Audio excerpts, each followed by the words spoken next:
বিভিন্ন জায়গায় বৃষ্টির জন্য নামাজ পড়া হচ্ছে, কিন্তু তাও বৃষ্টি হচ্ছে না। এতে করে আমরা কি বুঝবো?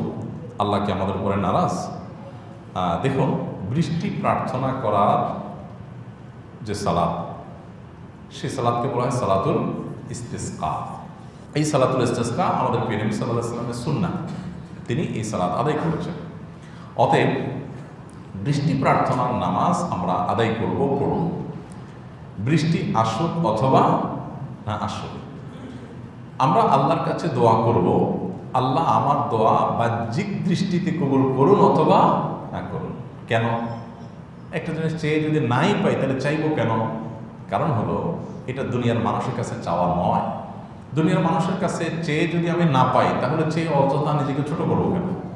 এটা হলো দুনিয়ার মানুষের হিসাব। আর আল্লাহর হিসাব কি? আল্লাহর কাছে যে আমি চাইলাম, এই চাওয়াটাই একটা ইবাদত। আমার কাঙ্ক্ষিত জিনিসটা আমি পাই বা না পাই, এই চাওয়ার কারণে আমার আমল নামায় সওয়াব বা বিনিময় অটোমেটিক লেখা হবে, যদি আমার চাওয়াটা আল্লাহর জন্য হয়ে থাকে। কথা কি বুঝাতে পারছি? দোয়া করাটাই একটা কি ইবাদত। দোয়ার মাধ্যমে আমি যা চাইলাম সেটা আমি পাইলাম কি না পাইলাম এটা দেখার দরকার নেই। আমি যদি নাও পাই তারপর শুধু দোয়া করার মাধ্যমেই আমি একটা ইবাদত করলাম এবং নেক আমলের উপযুক্ত হয়ে গেলাম ইনশাআল্লাহ। এক। দ্বিতীয়ত হলো, অনেক সময় আমাদের দোয়ার ফলাফল অনেক পরে গিয়ে প্রকাশ পায় বা আমরা পাই। এরকম বহু ঘটনা আপনি পাবেন। আপনার জীবনে অনেক আগে একটা জিনিস দোয়া করেছেন, আপনি নিজেও মনে করতে পারেন না কখন দোয়া করছেন, ভুলেই গেছেন আপনি হয়তো, আল্লাহ ভুলেন না, আল্লাহ তাআলা ভুলেন না। ওইটা এমন সময় ফুলে গেছে যে আপনি নিজেও মিলাতে পারছেন না। হয়তো পরে অনেকদিন পরে, আমি কোনোদিন আল্লাহর কাছে এটা চেয়েছিলাম, আল্লাহ এখন আমাকে দিয়েছেন। বান্দা যখন আল্লাহর কাছে কোনো দোয়া করে সেটা তিনভাবে কবুল হয়। কয়ভাবে কবুল হয়? তিনভাবে। নাম্বার এক, যখন আমরা কোনো বিষয় আল্লাহর কাছে চাই, যা চাইলাম যখন চাইলাম তখন সেই জিনিসটা দিয়ে দিলেন তৎক্ষণাৎ, এটা এক ধরনের কবুল। এটাই আমরা সাধারণত চাই যে আল্লাহ তোমার কাছে আমি চাইছি, এখনো দিয়ে দাও। কখনো কখনো বান্দা যা চান যখন চান তখন আল্লাহ সেই জিনিসটা দেন না। এর না দেওয়ার পেছনে নানা রকমের হিকমত থাকতে পারে আল্লাহ।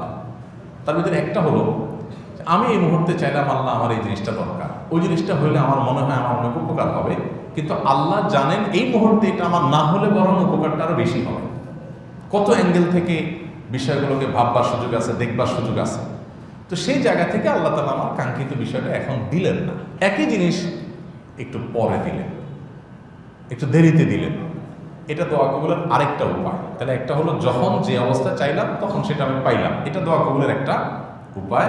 আরেকটা দোয়া কবুলের পদ্ধতি হলো, আমি চাইলাম এখন, আল্লাহ দেন 2 মাস পর, 2 দিন পর, 3 দিন পর। আমি চাইলাম এখানে, আল্লাহ দিলেন আরেক জায়গায়। হতে পারে না? চুয়াডাঙ্গায় আপনারা দেখেছেন ওলামা একরাম ইস্তেসকা পড়েছেন, তার আগের দিন আমরা ইস্তেসকার নামাজ পড়েছি, না যেন একই দিন আমরা ইস্তেসকার নামাজ পড়েছি, এবং রাতে সেখানে স্বস্তির বৃষ্টি হয়েছে। অর্থাৎ এমন বৃষ্টি হয় না যে ফসলের ক্ষতি হয়। 15-20 মিনিটের স্বস্তি বৃষ্টিতে পুরো আবহাওয়া শীতল হয়েছে এবং আবহাওয়ার কোনো পূর্বাভাসও ছিল না। তো এই বিষয়টি দোয়া কবুলের একটা কি আলামত। আল্লাহ তাআলা যেখানে যখন যে অবস্থায় দেওয়াটা আমাদের জন্য কল্যাণ করে রাখবেন, সে অবস্থা তখন সেটা দিবেন। ইমানদার হিসেবে আমরা 2 অবস্থাতেই আল্লাহ তাআলার উপর সন্তুষ্ট থাকবো। তৃতীয়ত, দোয়া কবুলের আরেকটা প্রক্রিয়া হলো, যখন যা চাইলাম তখন তো দিলেনই না, আবার পরেও দিলেন না, জমা রেখে দিলেন যে বান্দা দোয়া করছো, এটার বিনিময়ে তোমাকে আমি এখন দিলাম না, জমা থাকো, তুমি আমার কাছে পাবা। আখিরাতে বান্দাকে আল্লাহ তাআলা তার বিনিময়ে সওয়াব দিয়ে দেন। এই তৃতীয় প্রকার বিনিময় দেখে কিয়ামতের ময়দানে বহু মানুষ আল্লাহর কাছে বলবে যে, আল্লাহ, দুনিয়াতে আমার কোনো দোয়া পূরণ না হয়ে যদি এখানে আখিরাতে পাইতাম কতই না ভালো হতো। কারণ দুনিয়াতে আমার যে প্রয়োজন পূরণ হবে সেটা তো সীমিত সময়ের জন্য, খুব ক্ষুদ্র প্রয়োজন পূরণ, আর এখানে তো এটা আমার অন্তঃসংস্কারের জন্য কাজে আসছে। তখন মানুষ আক্ষেপ করবে অনেকে। এই জন্য ভাই, ঈমানদারের বিষয় সম্পর্কে নবীজি সাল্লাল্লাহু আলাইহি ওয়াসাল্লাম বলেছেন, আজাবান লিআমরিল মুমিনি ইন্না আমরাহু কুল্লাহু খায়র। ঈমানদারের পুরো জীবনটাই হলো আপনার সারপ্রাইজিং, পুরো জীবনটাই হলো তার জন্য আনন্দের, এবং তার হারাবার কিচ্ছু নেই ঈমানদারের। কারণ ইন আসাবাহু খায়রুন, ঈমানদারের জীবনে যদি ভালো কিছু আসে, শাকার আসে, আল্লাহর কাছে শুকরিয়া আদায় করে, তাহলে ভালো কিছুও পাইল বা শুকরিয়া আদায় করে সওয়াব পাইল, ডাবল।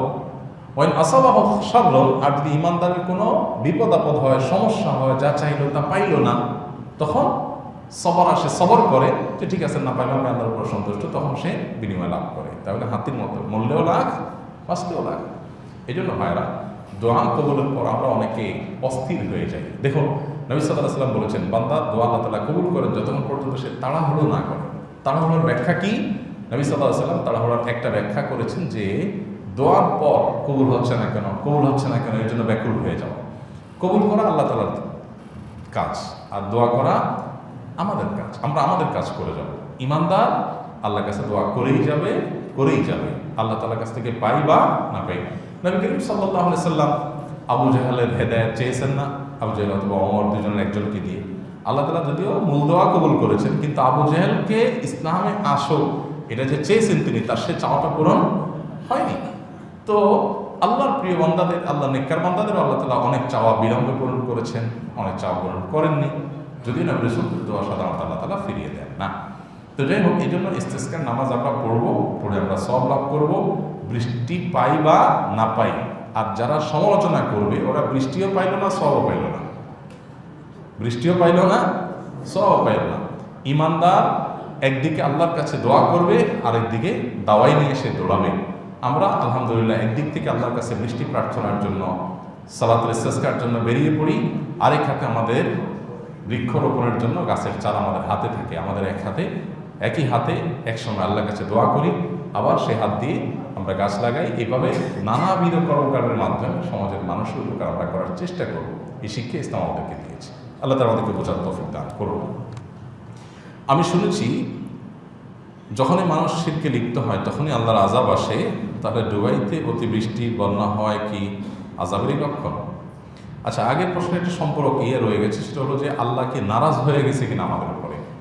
তো এখানে একটু বলতে হয়, অবশ্যই ইমানদার দোয়া কবুলের তিনটার সম্ভাবনার কথা যেমন মাথায় রাখবে, ঠিক এটাও মাথায় রাখা উচিত যে হয়তোবা কোনো কারণে আল্লাহ তাআলা আমার উপর অসন্তুষ্ট যদি আমার দোয়া কবুল করেননি তৎক্ষণাৎ। তো সেজন্য আমি নিজেকে সংশোধন করার চেষ্টা করব, আত্মপর্যালোচনা করব, আত্মশাসন করব, নিজের প্রতি ফোকাস দেব যে আমার ত্রুটির জায়গাগুলো কোথায়। অবশ্যই আমরা সেই দৃষ্টিকোণ থেকে দেখব যে আমাদের কোনো গুনাহের কারণে হয়তো আল্লাহ তাআলা আমাদের দোয়াটা কবুল করছেন না, বিলম্ব করছেন। যদিও বিলম্বের মধ্যে কল্যাণ থাকতে পারে, কিন্তু আমি আমার সমস্যার জায়গাটা অবশ্যই নজর দেওয়ার চেষ্টা করব। এটাই তো ইসলামের সৌন্দর্য। আল্লাহ তাআলা আমাদের সবাইকে আত্মশুদ্ধি লাভ করার তৌফিক দান।